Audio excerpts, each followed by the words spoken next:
Hello everyone and welcome back to Let's Play Final Fantasy VII. In the last part, we had a lot of plot. And now, Barrett's giving us the PHS. The PHS is this game's party editing system. When you're at, I forget if you have to be just on the world map in general, but I think you can also use it at save points, right? Yeah, you have to be either in the overworld or at a save point to use it. It allows you to edit your party setup, so I could bring in any other characters at any point, although Cloud can never leave the party. And now, before we leave Kalm, I'm going to be going around getting some items we can grab, but there's also two notable people we can talk to here. This lady, and another one later on, and depending on who's in your party when you talk to them, their response will influence their emotion value, their relationship values. I believe that's the first one. If you say yeah maybe to her, Barrett, Aerith, and Tifa all lose 1 point, but in the case you have the fourth character whose relationship values are a thing, they gain +1. Saying the opposite does the opposite relationship values, +2 for Barrett, +1 for the other two, and then -1 from the fourth person. There's another person in town who does essentially the same thing, except if you want Barrett, Aerith, or Tifa to gain points, you say yeah maybe to them, and no way if you want the fourth character to gain a point. There's a lot of hidden items in Kalm. I guess I never really paid attention because I never bothered to look around a whole lot, at least in this town. There is really largely only one item I really want in Kalm, because obviously these standard use items aren't going to be too useful in the long run. Hell, even that elixir that I got at the end of the last part from that shelf isn't going to be the most useful for a while. But I'll get that in a moment. Also, have we talked about sources yet? Art source? No. Sources, for those of the uninitiated, are stat-raising items that raise a specific stat by 1 point. Use them all in Cloud, really. I'll be using them all at the end of the game. I stock them up. And that is a weapon for the eighth playable character in the game. Wait, is it eighth? One of the characters in the game that we have not met yet, and it's a pretty powerful weapon. But we don't meet that character for a long while still. Hey, get out of my way. Come on, kid. Come on. Get out of my way. Come on. Oh. There we go. Oh, that character. Oh my god, wow. Yeah, we won't be seeing that person for a while. I've had some weird occurrences with the Peacemaker in particular, though. And this may just be me emulating the game over the years that's caused some weird stuff and reloading a save state from ending a session at certain points when I was younger. But I've had occurrences where the Peacemaker just outright disappears from my inventory, and I don't know why. Either way, here at the Materia shop, I want to buy the Earth Materia, which allows me to use the Quake Magic. The Quake Magic, I believe, is counted as its own element in this game, but it's just really powerful in the long run, so it's going to be worth it. I'm going to basically be having that in my Materia setups throughout the rest of the game. And there is another Materia of note there, even though it's not so useful in the game. That's the Heal Materia, which is the Essence spell, which heals more status ailments the further leveled up it gets. However, because as we mentioned before, all status ailments that aren't named Hyper and Sadness don't last until last after the battle, it's not the most useful. I'm so glad that Final Fantasy VII does this, because when I play 9, I get really sad when I see that my character has turned to stone and I can't just undo the effect by leaving the battle. The worst case in that game's case, though, is always going to be Virus. I hate Virus. I really like Virus for grinding purposes. Once I get a character to level 99, I will put Virus on them and then grind the rest of the party. Because that shares experience. Yeah. Either way, that's the PHS there. I'm bringing Aerith into the party, then I went off-screen to set up my characters. I have a very specific setup of materia going on here for the most part. But we'll go over why this is entirely later.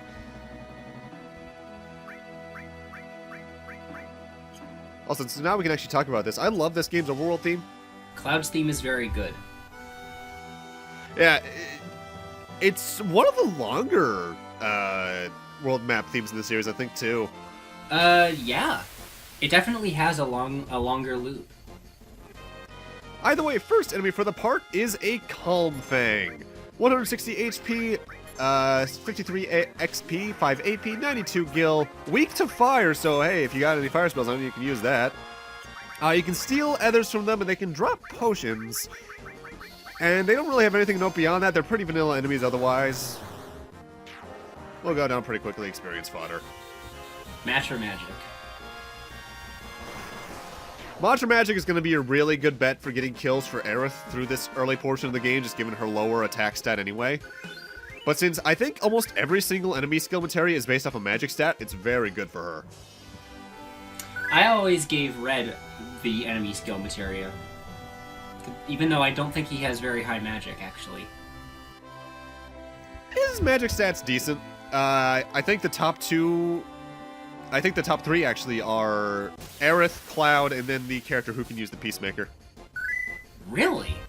Huh. I think. Okay, next enemy is a Leprechaun. And too bad you got a back attack, because it's weak to back attacks, of course. 200 HP, 65 XP, 7 AP, 128 gil. Can be, they drop potions, and you can steal Leaders from them, but there's not really much to say. They're just pretty vanilla enemies. Yep, and this is Seal Evil. This can paralyze and silence enemies. It's really handy. I think there are certain boss fights that are susceptible to this, especially. But by the time I get to those, I usually have her on level 2. Yeah, look at that. 200 damage on a spell alone at this point. That's incredible. Bio ain't no shame either, rather. Bio is good. I forgot the word. Bio is really good, especially against human-type enemies. Nothing like poisoning people. At Kefka. Yeah. Oh, that's dark. This is our next little town. This is the Chocobo Ranch. Look at them. They're so cute. Lark. Dance for me. Dance, birds, dance! Oh, they're so happy.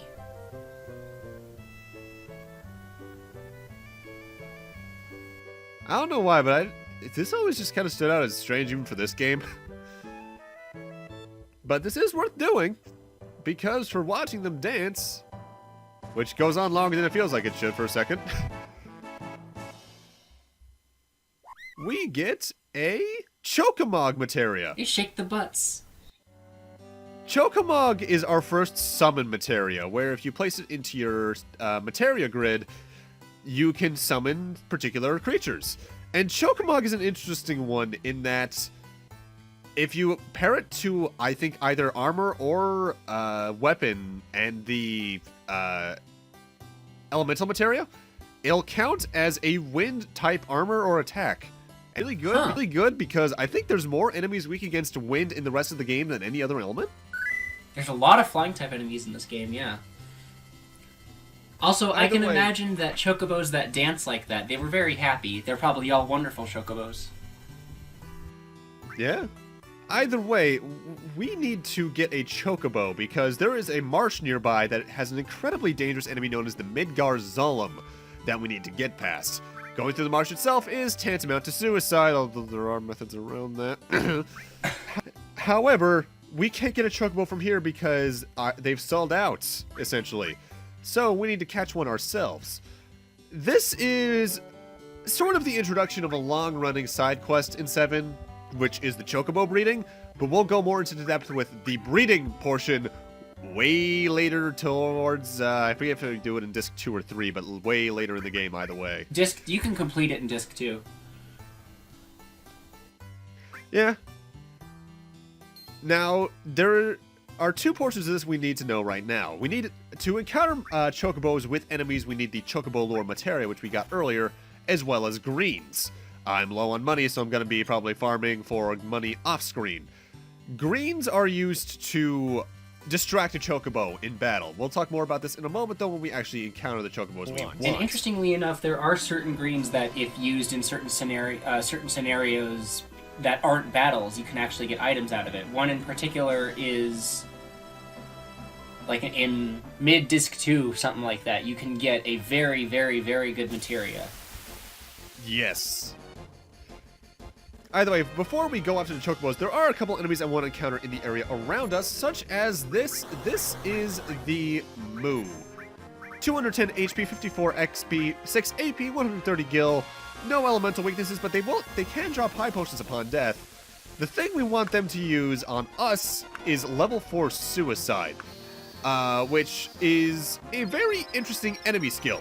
In that, well, first off, I should mention, for years I thought level whatever enemy skills in this game, you had to be that level multiple to use it on, for it to actually take effect on you. But as long as they use it on you, you can still get it for your enemy skill, even if you're not a level multiple of 4 in this case. Even if it misses, that's pretty cool. And I did not know that for the longest time. Well, level 4 suicide is kind of weird in that it, I think, reduces the target's HP to 1/32nd of its maximum. No, of its current HP, and it also inflicts mini. This is kind of broken in the certain cases where it can actually be useful, which are far and few between, admittedly, barring random encounters, but I'll get some use of that later on. I actually didn't realize that it caused mini. A notable thing about the Moo, though, they can actually be pretty helpful for grinding around this area, rather, because they have that sewer attack we saw, which is like 200 HP, I think, to Cloud. But they also have another variant of that called Hot Springs, which can heal you. Too bad they don't have Gold Mountain. Yeah. At this point, I have the Chocobo lure materia on Aerith, and now I'm going to run around the tracks to try and find a Chocobo. Oh, notable. I thought you had to be. You're going to want to have.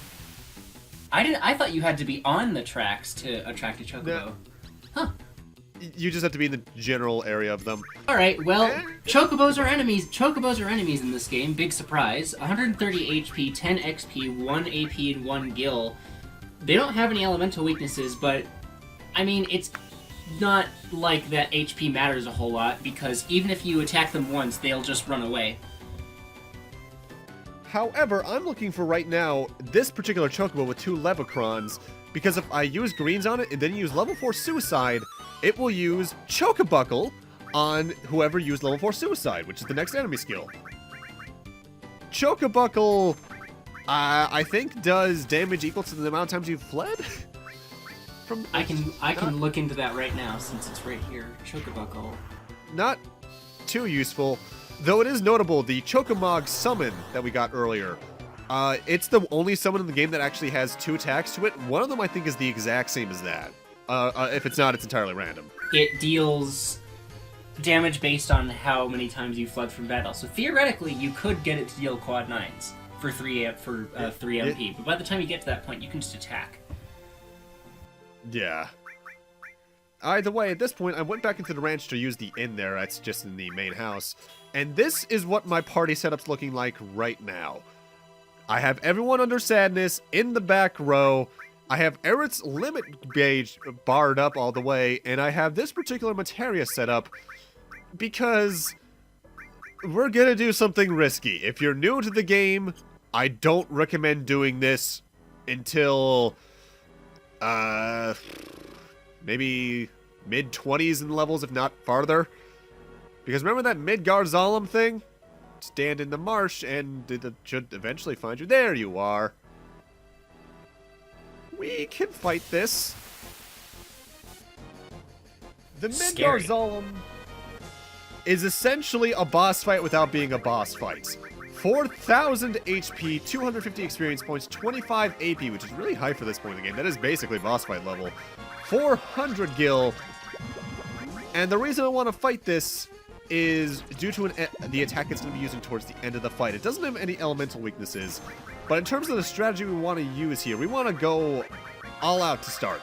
Graviballs, Deadly Wastes, if you have any, are really useful here to get some damage in really quickly. We just want to go all out to start, though make sure your HP is reasonably high. Don't enter the fight at critical HP. Yeah, do not. There is a point later on in the fight when the Midgar Zolom kind of stands a bit taller. That's the point when our strategy is going to change. At that point, we want to have Aerith on standby to do any healing whatsoever. I believe that's when his HP reaches half, right? Somewhere around there. At this point, after a turn or two, the Midgar Zolom is going to look like they're sniffing one of the party members and then whip them out of the battle. Notable, if that happens and you lose in this fight, you will, I believe, head right back to the right outside the marsh because you technically had one character survive. It's a bit like that one attack in Final Fantasy VI. Sneeze. I hate that move. Yes. Once it whips out a party member, we need to keep our eyes open for what it's going to do next. At that point, we need to play completely defensively. Notable, I used Bio on this thing a bit earlier on, just to add the poison status to it to make this go a bit faster. And it's whipping out Cloud, so my strategy thus far is going as planned. At this point, Aerith is going to continue to be defensive, where Red still does a bit of damage just to get the HP a bit lower. So what's the purpose of doing this? The Midgar Zolom's ultimate attack, it really does in the latter half of its HP when standing up, and after it's whipped out a single party member, Beta. It is a giant fire elemental attack that does way more damage than we have HP at this point. It can do close to 1,000 if you're not careful.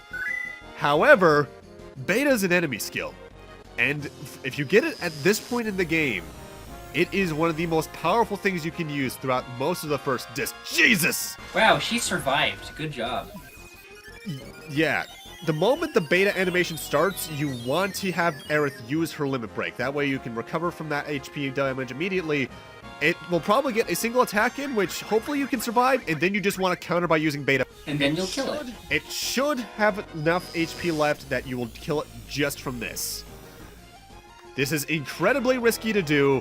This actually took me a few tries to get to happen right. But trust me, getting beta at this point in the game is really good. Again, though, I will caution, if you're new to the game and you don't understand the mechanics completely, do not do this. You can come back here later on when you're higher level and you can do it a lot more easily. Just makes things go by faster. Yeah. Oh, I didn't mean to leave that in, but oh well. But this is what we're looking like after that. Everyone's now in the Fury status, just so I can have my limit gauge go up higher. Here's what the materia is looking like. Chocobo lore, I'm going to have on in almost every single materia setup going forward, because the higher level it is, the higher chance you have of encountering a Chocobo at Chocobo tracks.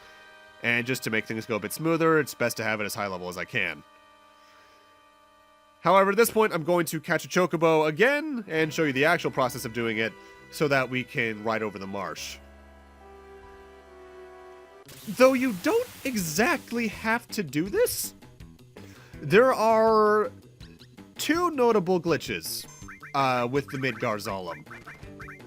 One is, if you enter the marsh, you can still save the game. And if you save the game right before the Midgar Zolom is about to encounter you and you reload, it'll spawn somewhere else in the marsh. And you can just slowly walk forward through the marsh, saving and reloading over and over again, just to get through it without having to go through the trouble of getting a Chocobo. I forget if the speedrun does that or not. I don't think it does. Can't say. Never been very into Final Fantasy speedruns. The 7 speedruns I've seen are pretty interesting, especially the one from, I think it was SGDQ a year or two ago, where those 3 dudes just basically stayed up through the night playing it. That's a really good speedrun. Chocobos are just faster mounts. You can't encounter enemies on them, except I think if the Midgar Zolom does touch you, you might encounter it. And you just get off by pressing the cancel button. We'll talk more about them later. Oh, what the...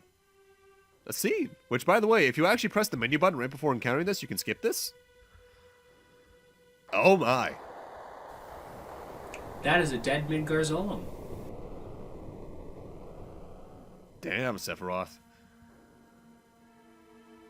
There's a notable joke I always think about when it comes to that scene, though. Sephiroth, in a lot of the later Final Fantasy VII compilation games like Crisis Core, is voiced by George Newbern, who was also the voice of Superman in the, I think it was the Justice League cartoons in the early 2000s, not Superman the animated series. So I just find that somewhat fitting. Either way, welcome to our next mini dungeon, the Mythril Mine. I love the music here. And a moment ago, before we get into this encounter, we actually got the long-range materia. What that does is, whenever you put it on someone, their attacks can be essentially close range from the back row. It makes them like wonderful, very wonderful. It's a great ability to have. Anyways, this enemy is called a Castanet.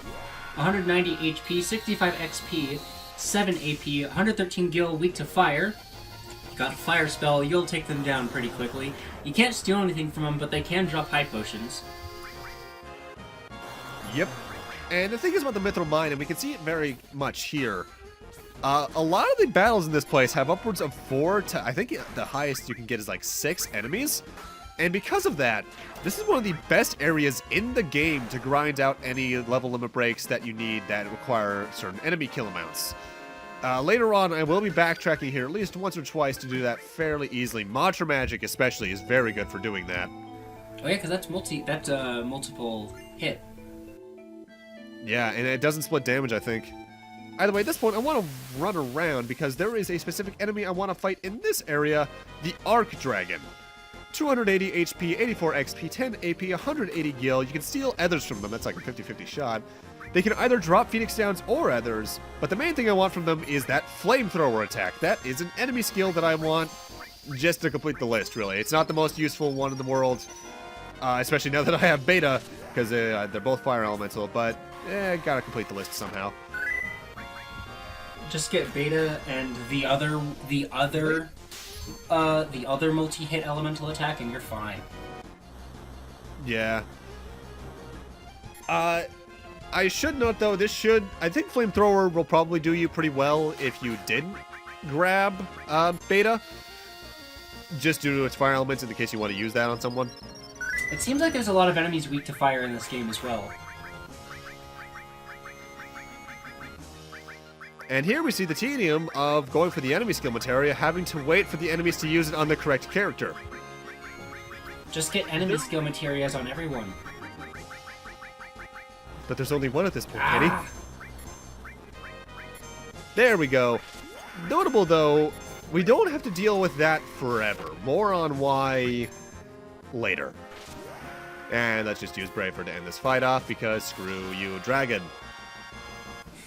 Screw you, dragon. I feel that very much.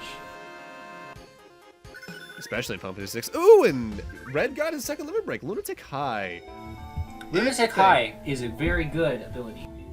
Because I think it just puts every character in haste. Which is good. I believe so. I'm gonna check up on that real quick. In the meantime, we're gonna go over this enemy, the Madouge.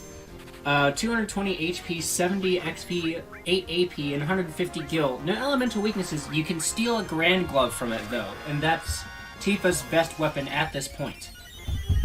So I'd recommend getting that if you want to use Tifa. Yeah. This is probably the most powerful enemy in here damage-wise, but you don't have to worry about much. Also, Lunatic High, yes, adds haste to the party, but here's something I didn't know about. Apparently, it raises Red's defense by 50% for every party member still alive. Oh, yeah, that's interesting. What I'm curious about, though, and I'll probably add this to my little call-out things, is if that counts Red himself, like if he can get up to 250%.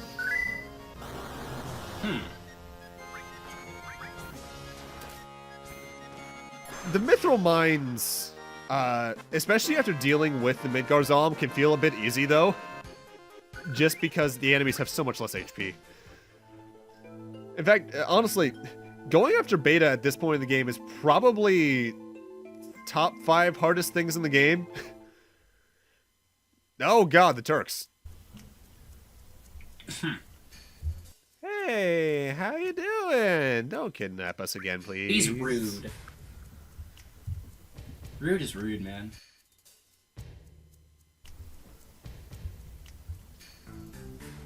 But apparently the Turks have been promoted a little bit.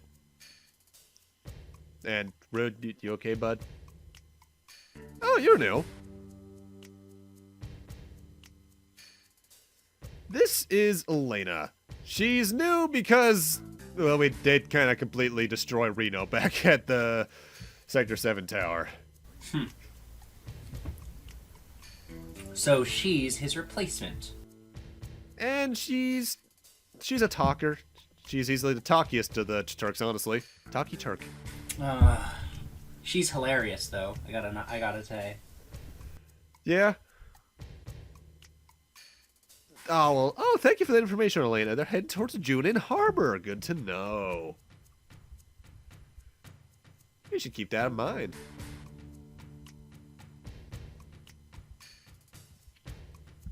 Oh, he's got a new weapon? I'm sure we'll run into him at some point.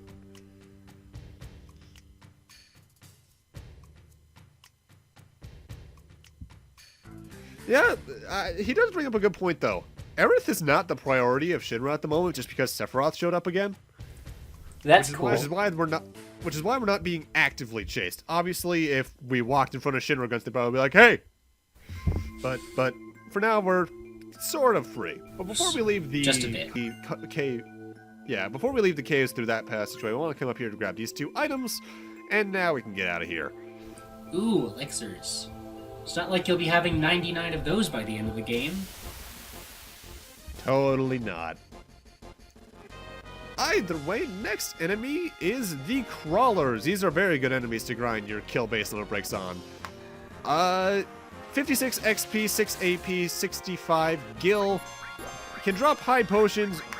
They resist ice, but they're weak to earth.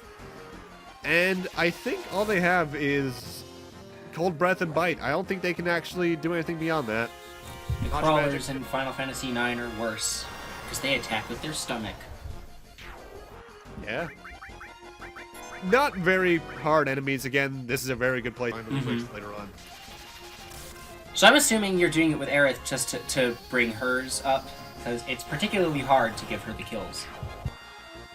Yeah, because since her physical attack is so low and all materia is very prioritized to using on like restorative magic, having her Mantra Magic is basically her best way of getting multiple kills at this point in the game. Especially since, unlike any other character really, none of Aerith's limit breaks can kill enemies. They can stun them, like we've seen with Seal Evil, but nothing can kill. Well, that's a thing over there. Let's go over this way first. There is something very notable we can do at this point in the game, starting from here on, rather, that I'm going to do now, but as Kenny has mentioned to me off-screen, you can do it until basically the end of Disc 1 very easily. So, you've got 2 new enemies here, one of which is called the Formula. It's that little flying thing right there.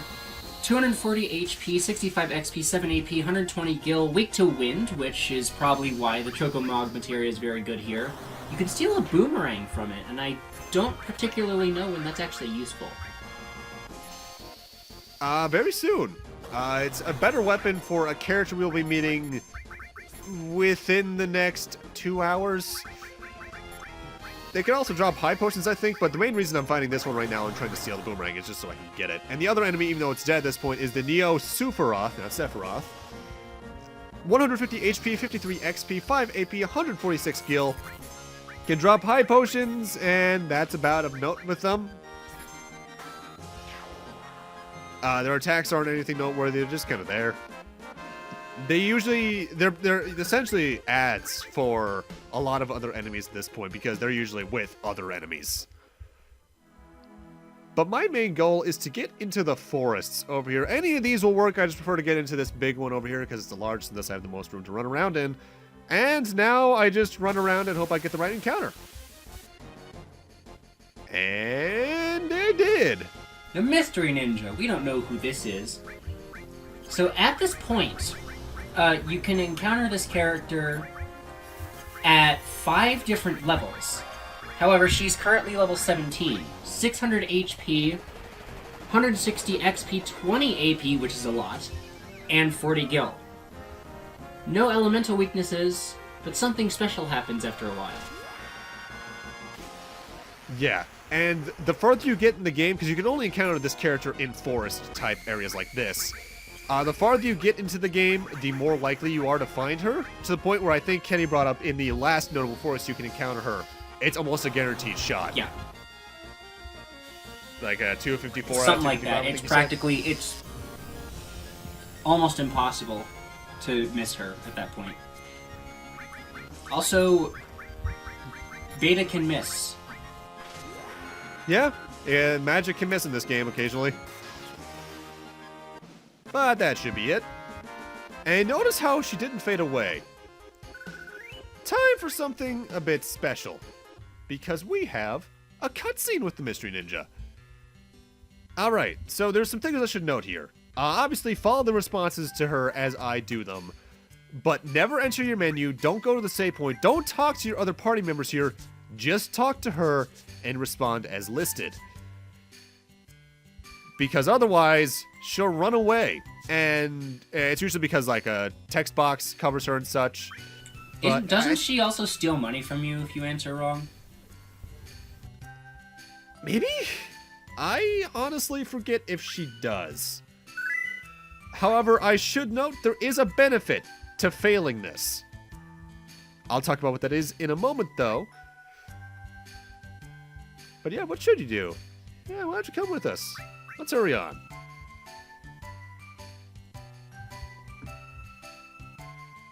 This is Yuffie, the first optional party member in the game. You never need to get her, and because of that, she's not really in many important scenes that gets much important stuff. However, she's also the last character in the dating mechanic stuff. She starts with 10 points, and for every correct answer you get in this section, you get +2 to her. However, it is possible to get every question right except for the last one and repeat the event, because if you fail that, you have to find her again and fight her again to increase her affection value each time, meaning you can essentially get her into the lead right from the start. However, okay, here we are. For every failure you do at that, you lose 700 gil. Yuffie is the closest thing to a thief-type character the game has. She has some exclusive materia that she comes with at the start, but we'll be investigating that next time. Thank you guys for watching, and in part 9, we'll be checking out whatever this little area we just entered is, with our new party member in tow. See you then, friends.